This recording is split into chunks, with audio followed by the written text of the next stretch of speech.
Hey everybody, and welcome to another episode of the F5 Weekend Refresh. We've got some really interesting stories today and some cool updates to talk about. Please make sure to hit the like button if you're enjoying the video and subscribe to us for more weekly gaming videos. With all that being said, let's dive right in here. We're going to kick off today's video with some new Star Citizen news. While the game has been known for delays, people really thought they were going to get a part of the single-player campaign soon. It turns out that Squadron 42, the module that had everybody so excited, has been pushed back to 2017. At CitizenCon, Cloud Imperium Games stated that the campaign would not make its 2016 release due to the fact that there is still much to be improved, such as the AI logic and mission integration. The delay is rather expected, considering that 28 chapters make up the game's storyline, and for an FPS, that sounds to be quite a bit of content, while unless each chapter are only about 10 minutes each. Either way, it's also important to note that during the closing keynote of the event, CEO Chris Roberts reveals information regarding upcoming updates and also going as far as to display a couple of new features, like the sandworms. For those of you that are still angry about having some of your Battlefield 1 beta time taken away, we have some good news. Two leading forces on Lizard Squad, the group that launched the DDoS attack on EA, have been arrested. They were charged with committing cybercrimes for DDoSing EA and for stealing credit card information. Lizard Squad had also said that they would attack EA again once Battlefield 1 was released. The two arrested were 19-year-old Zachary Boukta from Maryland and Bradley Jan Willem van Rooij from the Netherlands. They each face up to 10 years in prison, which means their next attack probably won't be until like Battlefield 8 or 9. When it comes right down to it, I don't really understand the logic in shutting down EA's servers. I mean, maybe you get bragging rights if you're into that kind of stuff, but they're just going to have it back up within 24 hours. Your funny little prank just cost you 10 years in prison for denying players 24 hours of gameplay, which is pretty stupid.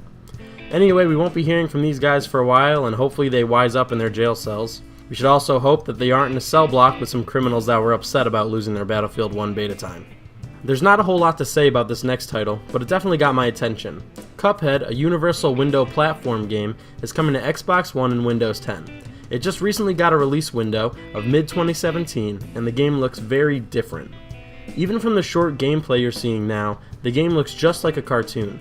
It seems more like you're watching an old episode of Mickey Mouse, not actually playing a game. Either way, this game looks like a ton of fun to play with a friend, but it does look pretty difficult.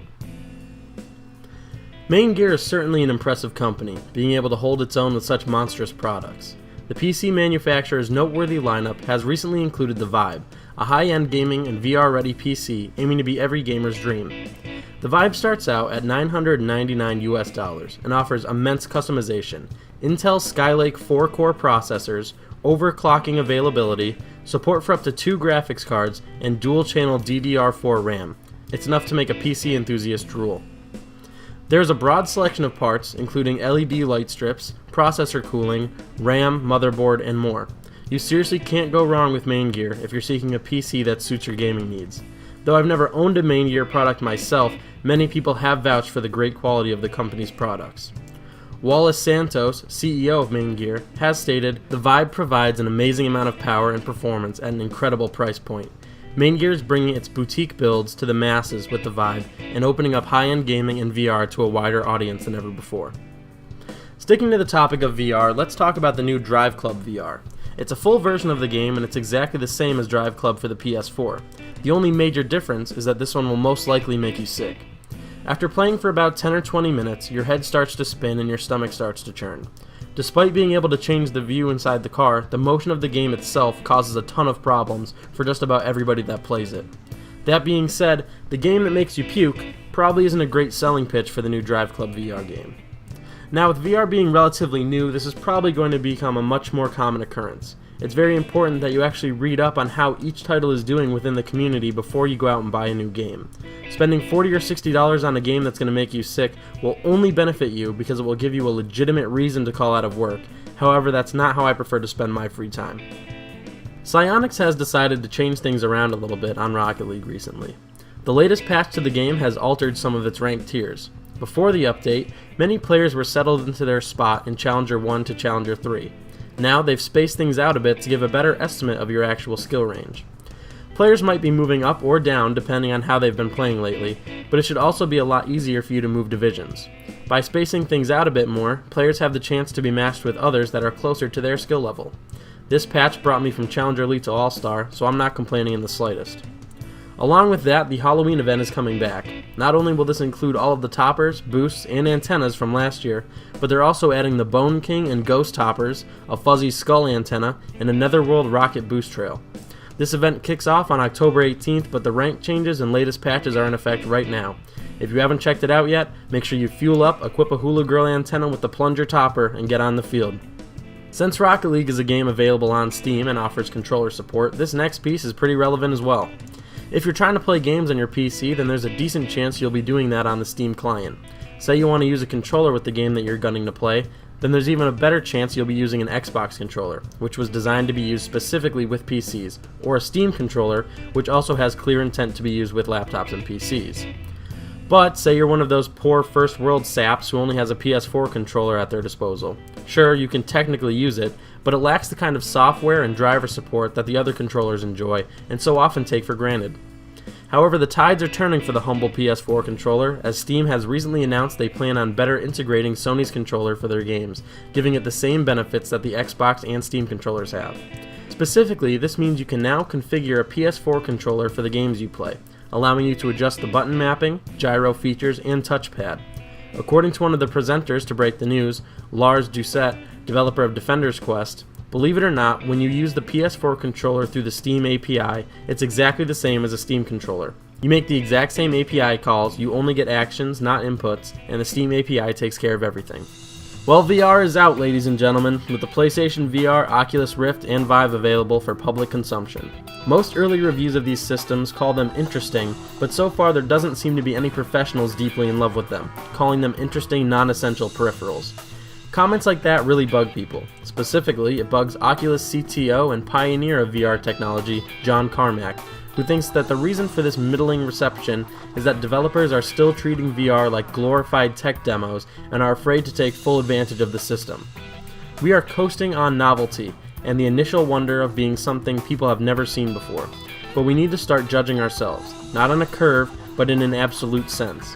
Can you do something in VR that has the same value or more value than what these other non-VR things have done? He continued to berate developers, urging them to get out of the mindset where they just want to impress people, saying, "This is misguided. It's not just that it hurts your performance or the visual quality isn't that good, it's actually the wrong thing to do." Now, I wouldn't know much about this. I don't have a VR and I won't for a very long time, but the reviews seem to agree with him.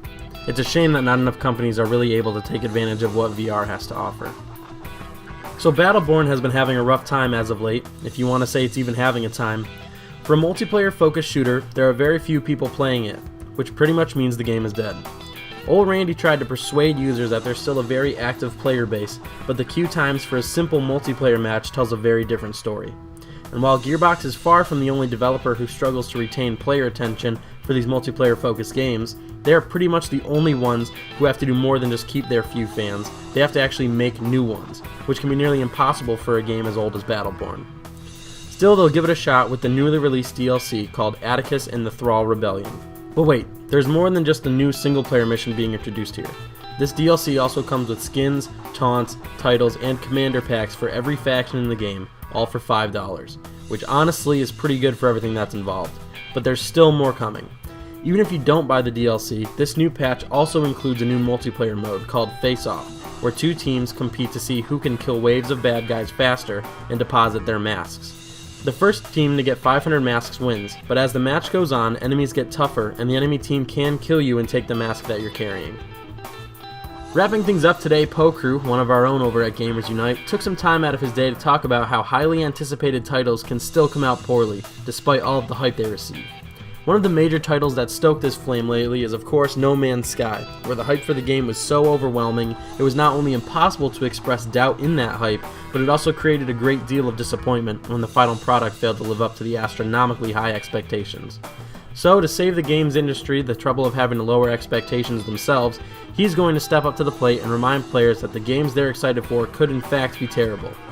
Let it be known beforehand that these are his words, not mine, and the actual likelihood of his propositions coming true are slim to none. For Pokemon Sun and Moon, we've already seen all of the ways Nintendo is planning on changing the game. But what if halfway through the game, for the first time ever, you learn how to talk to your Pokemon? Soon you discover that the pocket monsters you've raised and love exclusively communicate in religious epithets and racist slurs.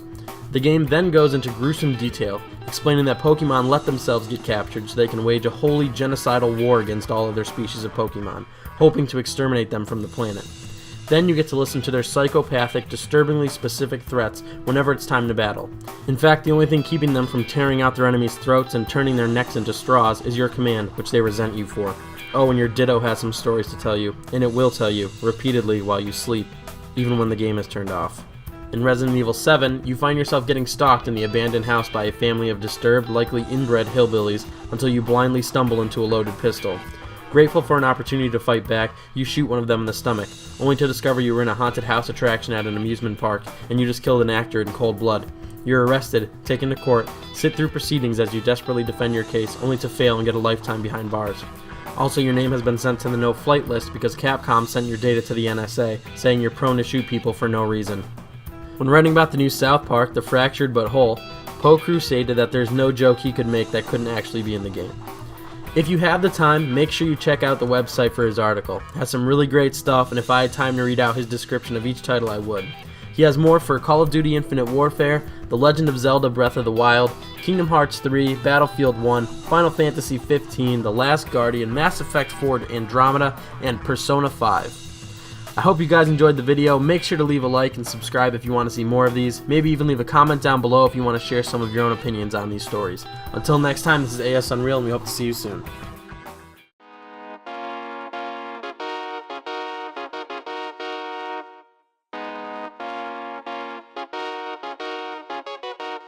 See